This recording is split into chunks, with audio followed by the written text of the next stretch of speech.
This is the Mobile App Minute, a weekly look at how to market your mobile app in a noisy world. Here are your hosts, Rob Woodbridge and Peggy Ann Souls. Welcome back. This is the Mobile App Minute. My name is Rob Woodbridge from Untethered.tv. And I'm Peggy Ann Souls over at Mobile Groove. All right, building an app is only half the battle. It's a big battle, but it's only half. And I'd say even maybe less than half. The real challenge is to actually turn it into some revenue. Monetization. With studies showing the paid model is all but dead, unless you offer a great utility app or lifetime management tool where you deliver value people are willing to pay for, your options center on mobile advertising and in-app purchases. This is not news and should not be news to you. From running a burst campaign to drive downloads and move up the App Store ranking to more targeted ad campaigns to address your target audience, mobile advertising is yielding some pretty impressive results across all stages of your app lifecycle. But what do you do when your app analytics tell you users aren't monetizing? Peggy, what do we tell them? Well, I mean, the old school would have said, okay, they're not monetizing, time to show more ads, okay?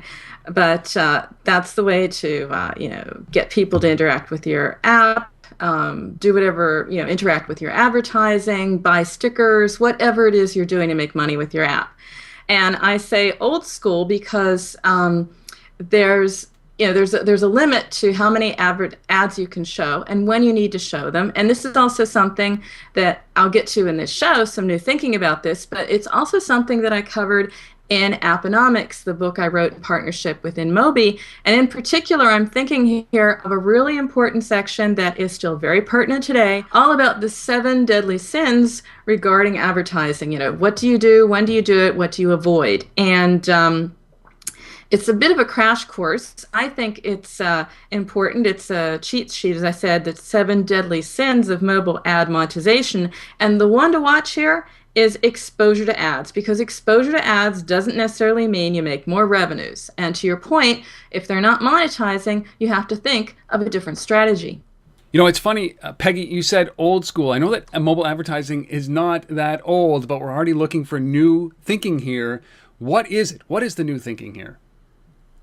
Yeah, I mean, you're right, Rob. I'm not dissing mobile advertising here. I'm merely saying that there's new thinking that tells us more about, what is the purpose of advertising? When do you show it? What context? What's the match? I mean, this is the thinking that tells us it's not just about showing ads. It's about delivering experiences. Now, we know this from mobile marketing. We know this, from Coke to cars, all advertising. It has a purpose. There's a magic mobile moment when it's the most effective. And it's the same for games. So with that in mind, what this thinking is called is emotion monetization. It's from InMobi, and it was Mahek Sharma who brought it to my attention in the first place. I have to say that Mahek Sharma is head of business development, gaming, and commerce at InMobi North America. So she knows her stuff. And for me, she's my go-to person, my go-to woman, I might add, for all things related to mobile and monetization. And emotion monetization, it's something I'm really excited about. Emotion monetization, I love that. It encapsulates it so well. And it fits the idea that advertising, when it's done well, is part of the experience. It's part of the content, which is so important. And it's the brand's, in advertising as we know it, not just mobile advertising, all advertising, marketing, it's about the story of the brand. And here, it's about the experience of the app. I think that's really key here, because what are you selling when you're an app developer? You're selling an app experience. And this is about getting that match right between the emotion that is triggered in the app and the advertising you can show, as I said, these mobile magic moments, okay? So I'd like to run you through the paper, and we'll start, which I think is really interesting and really simple to understand. That's what I love about this paper. I mean, I understood it.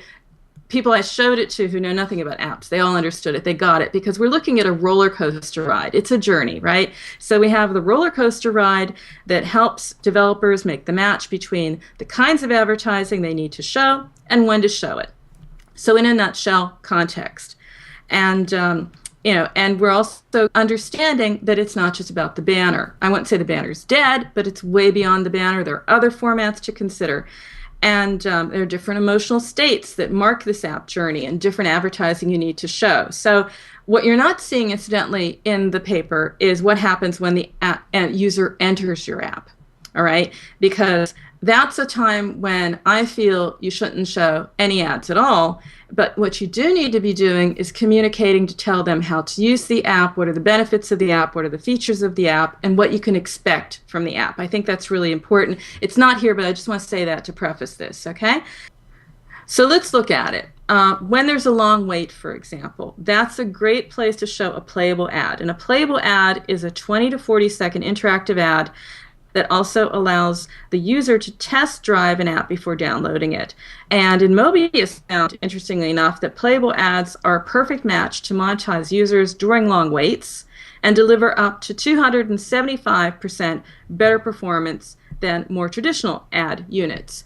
We'll leave the numbers aside for a moment, but we won't talk about how much is the boost, but I think that there's something to consider here, that during a long wait, an ad that also takes that time and engages will lead to some boost in the performance. So let's skip ahead in the roller coaster. A short wait, this is exactly the opposite. So for a short wait between levels, for example, you want to show the user something that's eye-catching. And I think that's really just logical. When I'm playing a game, it's a short wait. It has to come in. It has to sort of, wow me, and then I want to get on with what I'm doing. So in the case of InMobi, what they're saying is that this is a great place for interstitials. Even better if they look like the rest of your ads, so native interstitials, native advertising, because then it looks like the rest of your game. There's really nothing interruptive about this advertising experience. And again, that can double your performance compared to other formats, according to InMobi. Let's move ahead to where users lose a level, all right? It's obvious. They're disappointed. So this is the time to give them a pick-me-up, cheer them up. And this is where a rewardable ad can also, really deliver some results. And what we're thinking about here is the user can get lives or weapons or more time in the app or whatever because you're rewarding them for watching an ad. And the idea here is to make the user happy again, raise their spirits after disappointment. And it's interesting here from a business perspective, these are short ads that help you monetize your users with high eCPMs. And InMobi tells us that these rewarded ads deliver up to 250% higher performance than other units. And finally, there it is, the state where the user wins. And here it's all about victory. It's like, hey, you can just imagine, it's a high five time, all right, in your app. And this is where it makes sense to have some sort of ad that also is aspirational, saying hey, you made it, you did it.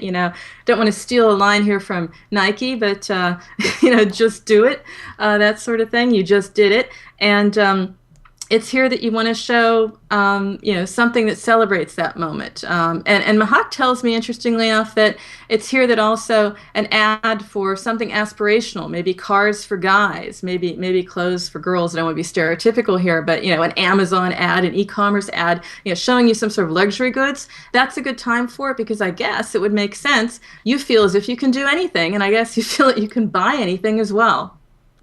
Peggy, this makes so much sense. Like I'm grinning ear to ear because this is so logical. When your endorphins high, you want that rush, right? And if you're a little bit low, you want to pick me up. I love it. What are the benefits? They're obvious, it seems, here.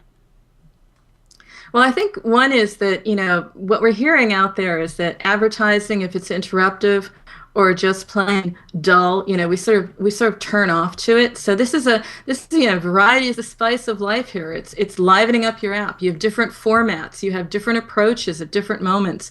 And I think that you're getting users' attention. You're capturing their attention, and we're also delivering on that other idea, which is that advertising, when done well, is content.